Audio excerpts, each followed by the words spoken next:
Hey, thanks for joining me. Today we're going to look at what was, for me, one of the bigger disappointments in my life as far as comics reading.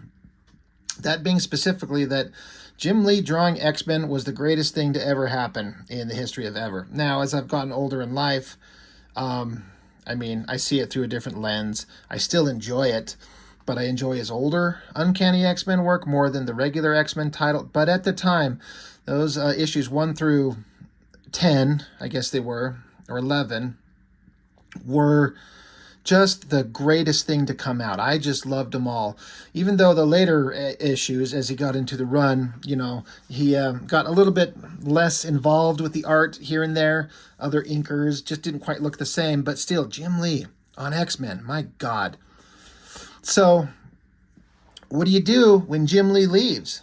Jim Lee was the artist on the highest selling American comic book of all time, and that record will never, ever be broken. And everyone was just loving it and buying it. X-Men was at the peak of their popularity, and he leaves to go to Image Comics to do Wildcats. So what do you do? I don't know. It's easy to say from like a fanboy perspective of what they should have done, but when you're running a business that's raking in all this money, do you get ballsy and just replace him with someone that looks exactly nothing like that kind of art? Do you shell out the biggest amounts of money you could possibly come up with to get an absolutely first-rate artist that could match that energy? Does a man even exist at the time that they could get?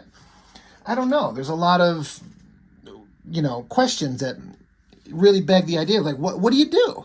So what they did do was bring on a guy, Art Thibert, and I'm just going to presume they said, do your best Jim Lee imitation. Make it look exactly like him. Like, copy his artwork line for line if you have to. We want the kids to think that Jim Lee's not gone, even though anyone half awake is noticing that it doesn't say Jim Lee, and all of us know where he was going. But if you just try to get a guy to ape his style, but they're going to do it poorly, then it's just diminishing returns and lowering sales. Now, this is no disrespect meant to Art Thibert, little AT. I haven't looked at these in decades, and I dragged them out, and looking through them, it's not as bad as I remember it. I remember really disliking these as a kid because I'm just like, this looks like a guy just trying to do Jim Lee, but whatever that magical flair that Jim Lee has, his figure work and his lighting and everything, this is just somebody just aping that style. In some places, it looks like just actually copying panels, line for line, just to keep that look, but it doesn't look as good as Jim Lee. So I was kind of mad at it. Not mad, I guess, just like, this sucks. What was my favorite title at the time is just, it's not the same, and it was a real big disappointment. But looking at it now, I just try to imagine the task that the artist was given and what a struggle it could have been. Like, how do you follow Jim Lee on X-Men? Well, it's always going to be, you're just kind of in a lose-lose situation. But what was interesting is flipping it open, because I hadn't seen these in so long. It's funny how much the art still does have that feel of those old X-Men issues. He does do a really decent imitation of the artist that he was following. I'm not particularly interested in the story that Fabian Nicieza crafted for us. It says, Art Thibert, artist, with assistance from Dan Panosian and Trevor Scott. So I don't know if that meant ink assist or pencil assist or what the case may be. It feels like Art Thibert drawings all the way through it. And there are places where I feel like I'm seeing Dan Panosian's inks. I'm somewhat familiar with what his stuff looked like. But it's just like he got basically a double-page spread. But there's just, it's like the concept is there. Big figure of a guy, some, problem for the X-Men to solve, energy flying everywhere, boring as shit. Like, Jim Lee, what would Jim Lee have done? It would have been more interesting than this. But that's why he is who he is. Some mutant, of course, some threat. But just looking at these pages, the coloring, the paper, the inking, it all looks really close. It looks pretty dang it looks pretty good as far as an imitation. And then this is where I was immediately like, okay, now it's really not looking like it. I understand they're like, you get a script and it's like, draw a big sexy shot of Rogue flying out of the water. So now you get the opportunity to, you can do the page layouts however you want, but you're going to follow a certain vibe of like, draw the character big and awesome and attractive and or dynamic. And I dislike this. Her face looks goofy. The pose is stiff as a board. It's not what Jim Lee would have done. But it's an impossible task. Again, I'm not saying this on a negative on Art Thibert. Like, how do you follow that up? Because you're not him. But the relationship between Gambit and Storm is kind of revisiting, which if you're watching the X-Men 97 animated, this is kind of that same relationship, because this is the era of comics that show is directly based off of. I guess not a bad drawing of Gambit. There's a goofy looking kind of back 3/4 view of his face and his neck. And the characterizations all felt close enough. It still felt like the same characters, I suppose, but it's like a stiff, awkward version utilizing some of the rendering techniques that Jim Lee does, but not maybe understanding the hows or the whys that he does it. Just close, but not quite. And that figure, I think, looks terrible. Again, another opportunity to draw Psylocke looking hot, but her head looks weird. Some kind of an anatomical things with her skull going on up here that not a huge fan of. I also don't understand the point of these panel boxes here. It's just one big panel. Why do we need to have like it segmented to see Gambit's little headband that Rogue took off his head, threw it, and is falling through the panel to like as a directional device to lead us into the next scene? And Beast looks kind of fine. The backgrounds are all great. Those are fine. The car looks pretty good. But Betsy here, she looks kind of weird. Beast, kind of fine. All this stuff, it's fine. And then we got Cyclops.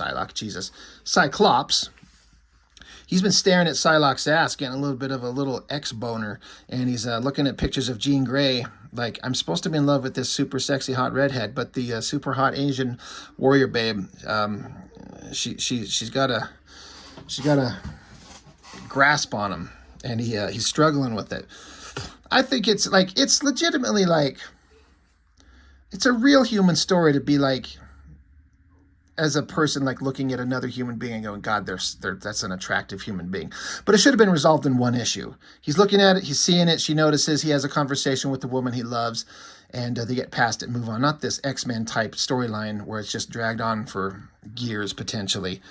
Cyclops joins Professor X, and he's running Jubilee through the danger room. So you got Sauron, all the X-Force villains that Liefeld had done not too long ago at this point. Shooting her fireworks off. Sauron, stupid Toad, stupid Pyro, stupid Fantasia, I think. Stupid tub of shit. And then, of course, in traditional X-Men, like, tradition, they're in the danger room. We'll just call it the holodeck. But then Blob grabs Jubilee and makes out with her. Why do they always got to do this shit in these comics? Wolverine's claw comes through the head of holographic Blob, stabs him to holographic death. And then there's Wolverine screaming at Professor X like, hey, you kept some information from me. I'm pissed. That panel, I swear, is a direct exact lift of a Jim Lee drawing. Like, exactly. And then, but also the very specific, the rendering lines, the mouth shape. I've seen that in one of those previous books. Like, it's just a direct ripoff. So again, it just sucks that I'm assuming they're given the directive of make it look exactly like Jim Lee. So you start just copying his artwork. And these faces, this hand up to his chin, it all feels like these are like right from another book. And that's unfortunate. They're back with the villain from whoever this character is, from the beginning of the comic. Lots of energy crackling off him. That's fine. Again, backgrounds are all top-notch, though. I got to give it to them. The perspectives and everything like that, they're all there. Great buildings. Explosions. I'm pretty sure I've seen this as another Jim Lee pose from the X-Men books. I've seen that. If I had all the books, I should get them out and like go side by side and be like, look, this is exactly what they were ripping off there. Same thing with this. I feel like this is a shot of maybe Fabian Cortez in X-Men issues 1 through 3, something like that Jim Lee did. This nose and the mouth and these specific ways of rendering that pose. It's just ripping off the panels. Big double page spread. Wolverine smoking a cigar with Professor X in the background having a heart-to-heart. That is the tiniest little Wolverine hand as compared to his giant face. Not too bad kind of silhouette thing going on here. More great backgrounds. Like the details and the perspective and everything is there. So nailing the shit out of it. Giving him credit for that. I like the screen tone additions to the back of the floating chair of Professor X. Then they're at a graveyard. Some kind of funeral. Again, some of these faces, just I've seen these all. And then he's having memories of somebody who died. I guess Professor X's father. I feel like I've seen this panel before with his fingers on his head. Something. And then that guy from the beginning of the comic, Sonny's got a super awesome cybernetic outfit. He shows up to, you know, get pissed off at Professor X. You're going to have a little mind war or something. And then Professor X just talking, going back and forth. It's just, it's as a story, it's certainly the least memorable X-Men thing just about ever. It's kind of, I don't really care. So we're just kind of just going through the artwork. Some weird coloring choices going on here. I don't get what they're doing with that. But, all right, Professor X is being attacked or something. We gotta go solve problems. All right, team, let's go. So, I remember, like I was saying, when I first read this, I was like, this sucks. It's just not the same. I was so disappointed that my favorite comic with the best art I've ever seen in my life was just this second-rate, at best, imitation. And I think, you know, anybody who'd look at the Jim Lee X-Men issues, who's not a comic reader, is not in the know, who doesn't follow this stuff, might look at this and go, it's the same guy. What are you talking about? There's no difference. There's no difference at all to the kind of an untrained eye. Like these figures, the fist, it's all stiff and kind of just doesn't have the finesse and the roundness and the flair that Jim Lee's got. It's just not there. Pretty sure I've seen this close-up, gridded face, teeth shot before. Inking's not really doing it for me. Let's see.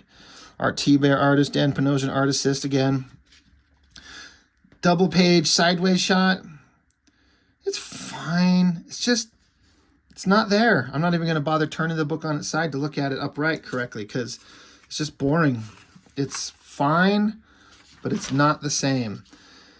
But this guy's got a beef with Xavier, so they're going to have it out. Great backgrounds, great backgrounds. Like an office and all kinds of details and everything all over the place. That's something I got to give full credit to them for knowing how to do. I mean, these guys, Thibert, can do all kinds of stuff. It's just when he's tasked with imitating Jim Lee, you're just not going to win. X-Men showing up. They're all gathered together. And that's a pretty good shot of the jet. I wouldn't be surprised if that's a copy of the panel from, was it X-Men number 4? Maybe. Rogue flying down. Then again, another big shot of the team. It's kind of there, but the proportions are a little weird. It's a little stiffer. Some of the organic musculature that Jim Lee could do. It's just not the same. Wolverine's being kind of a angry old fuck, and Rogue has to kind of talk him out of his dumbass, like, being a grumpy ass. She's like, come on, dude, chill the fuck out. She's like, you're not the only one who's got problems. And Wolverine's, I didn't even like the way he drew his claws. They're like really thick, wide up top at the front and really thin towards the base of his hand. The side profile of his face looks weird. That's shot straight from X-Men number 1 or 2. I think this is where he was shooting Magneto. So, again, it's just, I know I'm just repeating myself. Just not nearly as good imitation of the Jim Lee work. Giant beast head. I kind of don't mind the coloring. The coloring is certainly keeping it looking consistent from the other books. That is a weak-ass I-beam shot. And like the beam doesn't even continue.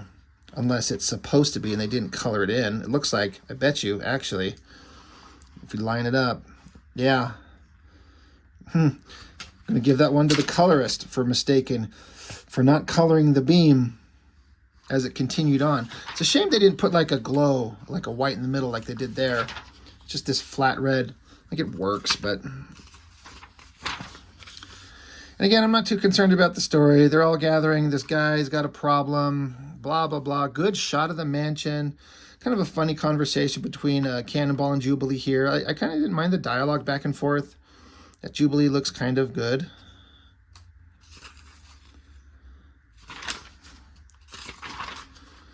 And then we got Strife and dealing with some people that got this big old blanket or tarp or paper or something that's got Apocalypse's face on it.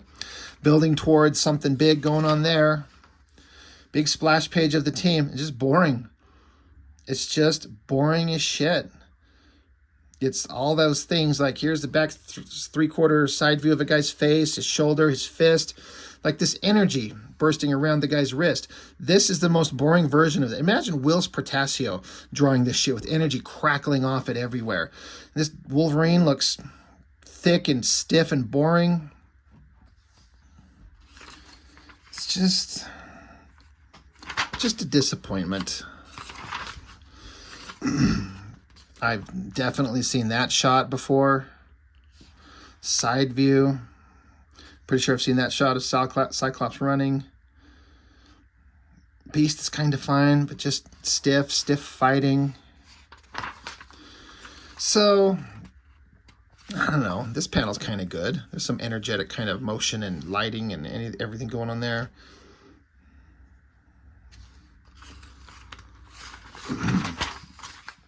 Anyway, they beat the bad guy. We all stand around. He's lost his powers. Wolverine's got the two claws up the sides of his head. They beat him, whatever. Let's take him with us. I don't know. It's just done. Who cares? So, again, teenage me. This was